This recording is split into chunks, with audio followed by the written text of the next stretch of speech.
Harold was completely stunned by what he was seeing. He knew Charlie was tough, but he never expected this.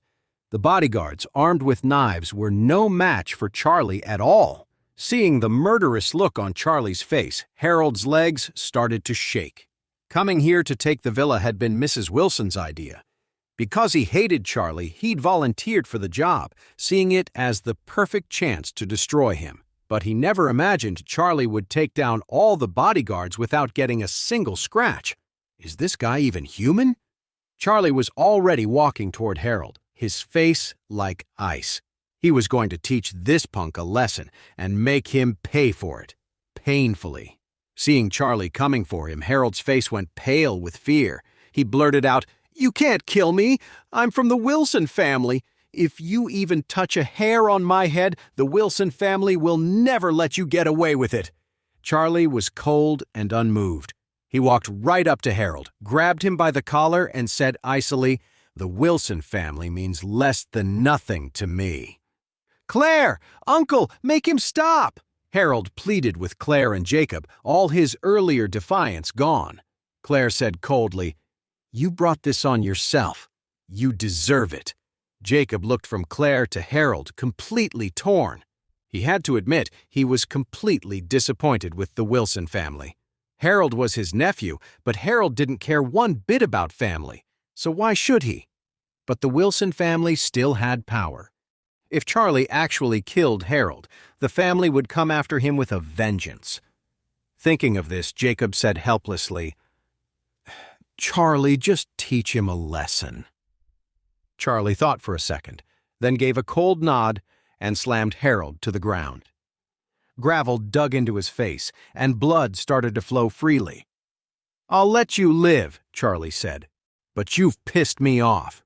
You may not get a death sentence, but you're not getting away unpunished." With that, Charlie drove his fist into Harold's lower stomach. The punch was full of force and landed right in his groin. Even though Harold was just an ordinary guy with no martial arts skills, that one punch was enough to destroy his ability to ever function as a man. From now on, he would be completely useless in that department. The pain hit Harold like a tidal wave. The worst pain he had ever felt in his life. He writhed on the ground, screaming in agony, with no idea what the long-term damage from that single punch would be. Afterward, Charlie immediately called building security. They arrested Harold and his crew and took them to the police station. Then Charlie went to check on Gavin. Luckily, Gavin had only suffered some scrapes and bruises. It was nothing serious, and Charlie was relieved. Still, Charlie was furious with the Wilson family. After a stunt like this, they couldn't blame him for whatever happened next. When they got home, Jacob sat on the sofa. The cuts on his face had been cleaned, but he still had a bruised nose and a swollen face. A dark bruise was already forming on his forehead. He seemed to be in a daze, his head spinning. His own brother had ordered bodyguards to beat him severely. He felt a deep, chilling hurt, and was still seething with anger. Claire gently dabbed some ointment on his forehead and said, "Dad, Charlie already got back at them for you. Try not to take it so hard." Jacob sighed. "I just feel so cold inside. My own mother, my own brother. Neither of them treats me like I'm part of the family."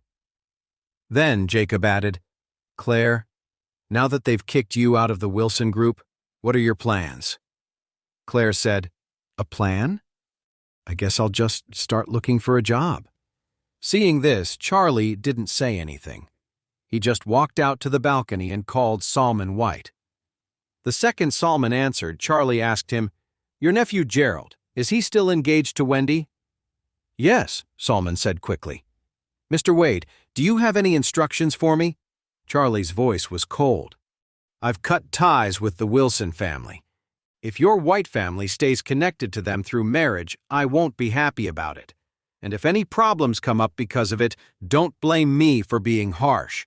When Salman heard that, he got nervous and blurted out, "Mr. Wade, please don't misunderstand. Our family has wanted to call off this marriage for a long time. If you weren't their son-in-law, we never would have agreed to an engagement with someone like Wendy in the first place. Don't worry, I'll have someone go over right now and inform the Wilson family that the engagement is off." Charlie nodded, satisfied. "I'll leave that to you," Salman hurriedly promised. "Mr. Wade, don't worry. From now on, the White family will follow your lead in everything." "Good," Charlie said simply. "Do it now." "Yes, Mr. Wade." So the Wilson family wanted to align with the White family? Well, so much for that fantasy. Next, Charlie called Doris from the Grand group. The Wilson family was already on the ropes. It was time to land another blow. As soon as she picked up, Charlie said coldly, "Doris, I want you to make a public announcement that the Grand group is suspending all cooperation with the Wilson group, and make it clear that we will never work with them again." Doris was surprised. "Mr. Wade, that's your wife's family's company. Did they do something to hurt Miss Claire that badly?" Charlie said flatly, "My wife has cut ties with them. From now on, they have nothing to do with her or me." Doris understood immediately. "Don't worry, Mr. Wade, I get it. I'll release a statement right away." Just like that, the Wilson family was completely finished. So Mrs. Wilson thinks she's untouchable? Let's see how she feels when she has nothing left. After hanging up, Charlie went back into the living room and looked at Jacob. He saw that Jacob's eye sockets were swollen, and the bruise on his forehead was getting worse. It looked like it would take at least a month and a half to fade, and he could tell that Jacob hadn't just suffered cuts and bruises, but also some trauma to his brain. There was a small amount of bleeding inside his skull. The best thing would be to go to the hospital for a procedure to remove the blood clot. Otherwise, over time, that internal bleeding would be a ticking time bomb. One day, it could suddenly rupture, which could be fatal. However, Charlie was afraid Claire would panic, so he decided to keep this to himself for now. He stood up and said, "I'll go out and buy some medicine to treat Dad." The mystic texts described many healing techniques. He knew of a special prescription that could ease his father-in-law's melancholy and improve his blood circulation, which was exactly what he needed. Claire asked curiously, "What kind of remedies are you going to buy? Will they really work? Or should we just go to the hospital?" Charlie smiled slightly and said, "There's no need to go to the hospital. The doctors will just try to scare him and make it sound worse than it is. Dad would only get more anxious if he heard that. I have a remedy that is very effective for bruises." Claire nodded then. When Charlie opened the door, he happened to see a familiar face standing just outside. It was Christian Knox. He frowned, looked at Christian Knox, and asked, "Why are you here?" When Christian saw Charlie, he smiled warmly and said, "Mr. Wade, I heard you ran into some trouble today, so I gathered some medicinal herbs and brought them over for you to see." After he spoke, a bodyguard behind him stepped forward and respectfully presented a red wooden box. Christian opened the lid and smiled. "Mr. Wade, please take a look." Inside the box was a rare, wild ginseng root as thick as an arm, a shiny purplish-red ginseng root, and several other expensive herbs you couldn't find in a regular herbalist shop. Charlie glanced at them. Although these herbs were valuable, they didn't contain much spiritual energy, but they were better than nothing. As it happened, he needed to prepare a circulation booster, and these herbs would be perfect for it. Charlie nodded slightly and said, "I'll take them." Christian quickly handed over the box and said, "Thanks to your guidance, Mr. Wade, everything is going great for the Knox family now. Our business has doubled in the last 2 days, and it's all because of you. In the future, if you need anything from the Knox family, please don't hesitate to ask. I will do everything in my power to make it happen." Charlie said, "Then keep an eye out for me. If you find any more high-quality herbs, bring them to me. They're very useful." "Yes!" After Christian agreed, he immediately asked, "Mr. Wade, if you're not busy, would you like to come over for a home-cooked meal?" Charlie said flatly, "Some other time. There's a lot going on at home right now." Okay, Christian said quickly. Then I won't keep you. After speaking, he left. Charlie turned around and went back inside. Jacob's headache was getting unbearable, so Claire was helping him get ready to go to a nearby wellness center, hoping a massage would help his circulation. Charlie said to him, "Dad, it's not a good idea for you to be moving around right now. Just rest for a bit. A friend just dropped off some herbs. I'm going to make a pill for you. It should really help." Jacob asked doubtfully, "Charlie, since when do you know how to cure people and make medicine?"